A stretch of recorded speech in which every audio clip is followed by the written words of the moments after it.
when you're a poor person and a wealthy person is like, all the money in the world, it just doesn't solve any of your problems, guys. Well, that's bullshit, right? Because we know that money does solve problems. No, past a certain point, money absolutely does not solve your problem. Past a certain point. Past like $85K a year. Your life is not.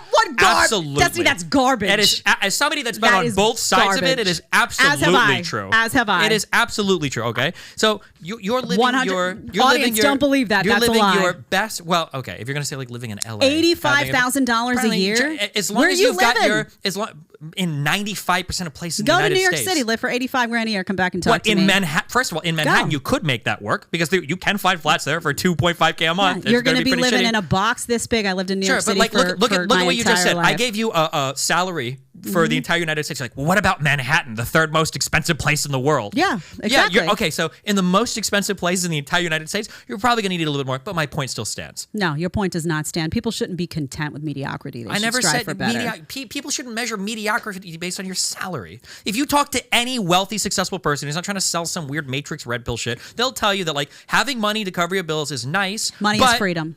It's absolutely not. For half of America that are obsessed with consumerism, money is more bills. Money is freedom. Money is more cars you have to make payments on. Money are houses that break down on you. Not everybody, by the way, not everybody who has money spends money on nonsense like that. Money is freedom. Money is the ability to say, my company just put a mandate in place that I have to get this pharma injection. I'm not going to do it. So I'm going to leave this job. I'm going to pick my family up. I'm going to move to a state where I like. I'm going to buy a big old plot of land and we're going to be fine. That's what money buys. It buys freedom. It buys opportunity. It buys you not being dependent on the state or anybody else. That's important. That's why people should strive for success. So I'm sorry. I was in the reasonable range. You're talking about the I have enough money to retire at 35 range? No. Because then sure, I agree. What's reasonable? Having enough money to retire at 35 or 40, that is better than having 80K a year, for sure. Reasonable? But what I'm saying is that from 80K to like $1 million, there's a whole bunch of issues. Absurd. There's a whole bunch of... You ask any wealthy person about this and they will tell you. I'll tell you. No, because you're ideologically committed to this thing. You will never change your mind on it. Money doesn't fix your relationship problems. Money didn't help you have a child earlier. Money isn't going to help you fix problems with your family. Money, no, it absolutely doesn't. Money can introduce a ton of problems into all of these. It can help. It can hurt your relationships. It can hurt your relationship with your family. It can cause added stress based on what you're managing for your career. There's a ton of issues. So everybody should just strive for $85K a year and be happy with that? No, what I'm saying is that if you make $85K a year and you feel like your life is horrible, it's not because of the amount of money you earn.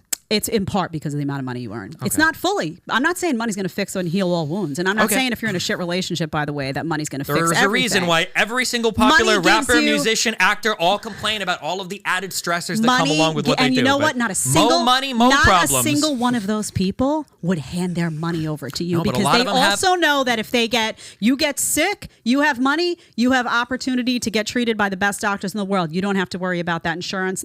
You can do whatever you want. You're in a bad relationship. You want to have a baby? Willis just got diagnosed with some late stage dementia. We can't be saved, right? We all living on the same clocks. I'm not telling you that money is going to be your ticket to Utopia. That's not what I'm saying. But if you don't believe that money is your ticket to a better life and more options and more opportunity, even just the idea of freezing eggs, these things are expensive. A woman wants to have a baby, she's having fertility issues, and she goes to the doctor and they say, oh, by the way, that'll be $30,000. You have money. That's a lot easier of a decision for you than somebody who grew up in poverty and stayed there. It's like this is like the most liberal American comment I've ever heard in my life. Why would you want people to not just strive? I'm not saying make it your only. It's about figuring out how to live a good life without needing $50 million in every little new gizmo and gadget under the sun. That's not your. That's not up to you. It's about what is healthy for most people. Right? Amish people live their whole life. Not even use electricity. And I bet most of these people are fairly happy. There's a lot of people that live. No, I wouldn't. You'd have no job. I'm fucking obsessed with the internet. Yeah, sure. Have no job. But I'm not here telling everybody to do my lifestyle. But isn't it a better way to approach this if we said, I'm not telling you how to spend your money, right? Like, for example, me, I'm not into material things. I sold all my crap clothes that I got when I worked on TV. I'm not into designer stuff. You see how I'm dressed. Don't even have a belt on. I'm not into it. It's not my thing. I'm not into cars. I'm not into any of that stuff. What I'm into is really good quality food, so I love to purchase from farms. Like, that's my thing, right? Okay. So everybody's got their thing. My message is like, I want you to be empowered to live the life you want, the best version of that life. I want you to be able to buy the home you want. I want you to be able to eat the food you want. I want whatever matters to you. I want you to be in the best position to make that life a reality. So I'm not going to tell you how much money that means, and I'm not going to tell you how that money needs to be spent, but I'm also not going to put limitations on your ability to realize your dreams. I want you in the best economic environment, social environment, whatever it may be, to bring your dreams into reality. Is that not a better message than, oh, you could survive on $85,000 a year, you're prioritizing money too much if you care about X, Y, and Z? That's not up to me to decide for you. But it's not up to anybody to decide. But you are deciding I'm not deciding. It's the recommendations based on the lives that I've seen people around me live. As somebody that's been very poor and as somebody that's been very wealthy, the reality is that if you, it's like a guy that's 5'9" saying he can't date any women because he's too short. If you're 5'9", you can't date anyone because you're too short. There's other problems going on there. Agreed. If you're making 80, 90, 100,000 a year and you're like, man, I'm miserable, making twice or 5 times as much is not going to make you any happier. It depends why you're miserable. If you're, sure. Depends why you're miserable. But generally, the problems that are present in your life when you're making 70, 80, 90, 100,000 a year. I disagree. Right? The problems in your life there are not driven by money. I disagree. Relationships with your family, relationships with God, relationships with your community, relationships with your children, with your friends. Maintaining all of these things can be done in a healthy, awesome manner, and I'm on the high end right here. 70, 80, 90,000, that's a lot of money. Truly, in most places, we go back to Nebraska, Iowa, Kansas, probably 40, 50, 60,000, you could do this pretty easily. But it's just for you to say that, like, oh, 80, 90,000, honey, you're not going to ever be happy. Listen, that's just wild. It depends on the life you want, though. I'm not telling you can't be happy. Okay, I'm thinking about a life where you are spiritually and communally and family fulfilled, I guess. If you're talking about flying to Argentina to have matas on the beach or something, maybe something different. Again, I'm not going to tell somebody, if there are people who want to live in $40K a year and be happy, fine. But what I'm telling you is that if you make double that, if you make triple that, you are going to have more options. For example, and you're very comfortable. You have to understand we come from a different reality where you're very comfortable leaning on institutions, government institutions. You talk about, the FDA. I've heard you talk about these 3-letter words. I'm sure you have no problem with the WHO, or that may be making assumptions. But I think you are big pharma, like just a difference of comfort in terms of that. You are comfortable with those institutions. I'm not comfortable with those institutions. Yeah, so you probably drive a car. You probably eat food. You probably do all these things that require these third-party institutions to sign off on the safety of them. I actually order my food directly from a farm that doesn't deal with any of these institutions. To be perfectly farm honest. Doesn't have any type of regulations on it whatsoever. I'm not saying Is any that even type possible? of regulation, So but I do my grass-fed, my grass-finished, my antibiotic-free. That's fine, and they can eat the bluest Kentucky grass in the world. Honey, but at the end of the day, the FDA is still probably signing off on what goes in the animals and comes out at the end of the day. Actually, the FDA has a problem with all raw dairy, and I consume that regularly. So you and I are in very different boats.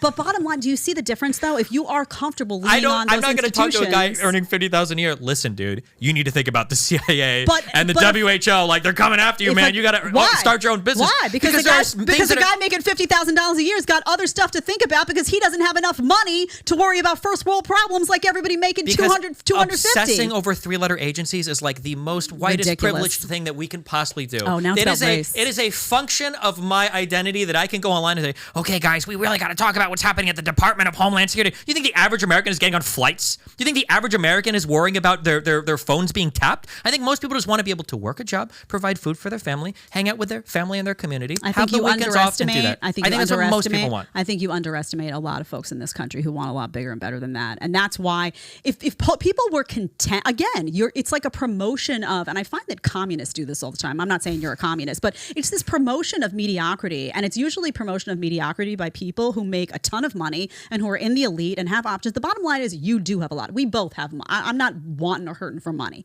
We both are in a position of privilege financially at this moment in time. And we both actually have the unique experience of, similarly, we didn't grow up like that. I grew up behind the Staten Island dump. You didn't grow up with money. So we do know the difference between the two. But right now, today, we are in a position of privilege. If you have a child, I don't know how old, but if you want to take your kid out of a school and put them in a better school, you can do that. That's all money. That is money. If you decide, for example, I don't disagree. If you're making arguments that money can improve your life, I agree. But it improves your life in the margins. 80%, that big chunk that has to do with your relationship with family, relationship with God, relationship with yourself, these things are very lightly impacted by money, assuming you have enough to meet your financial needs. If you are worried about money, and that is a financial, that's a stressor for you in any capacity. If you're making $80K a year and you're worried about money, you're doing something wrong. In where? In Miami 95%. Wait, again, do you know what Miami is? Yeah, of course. But people live in Miami. Yeah, people live I spent summers in People Hialeah. Hialeah. Do you think you need 80,000 a year to live in Hialeah? So, okay, Jesse, no. So if you want to say in Miami Beach, you know what? In Brickell, in the most expensive place in the United States, all the major cities off the map. Not all the major cities. Even for New York, you said, well, what if you want to live in Manhattan? There's plenty of places in New York. You can live in Jersey at really affordable rates. You can live in the Bronx or Queens for affordable rates. So you can find flats in Manhattan for. Go to Nashville and make $70,000 a year and support a family of 4. You don't think you could support a family of 4 in Nashville, Tennessee? No, you're misunderstanding what I'm saying. Sorry. You can do it. Okay. But should that be your goal? No, you want to have extra money because that money gets saved then for your children, for your grandchildren. There is nothing wrong with aspiring to greater than you are. There's anything wrong with it. Here's the only 2 points I'll make, okay? If you can make more money, you should always go for it. Having more money is always better than not having. That is absolutely what I said. What I said was having more money isn't going to fix, past a certain point, this 70 to 85% chunk in your life. So if you're having to make even more sacrifices to that chunk of your life to get more money, which is what you just criticized women for being on the grind and neglecting their households, if you have to sacrifice parts of your life in order to make that more money, you are probably prioritizing incorrectly. That's why there are so many people from my generation that are earning 70, 80, 90, 100, 110,000 a year that are working for tech companies and have all this money that sit at home, play video games, they have no friends, they don't really talk to their family, they're kind of isolated and alone, but they're making lots of money because money is such a small fraction of what you need to actually thrive as a human being. Until you don't have it and you realize that. That's why I said at least 70, 80K. Why are you saying don't have it? I never said don't have it. Because if you're making 20,000 a year, this speech is not for you, obviously. All right. If you like the short clip and want to watch another short clip, click here. Or if you want to watch the full episode, click right here.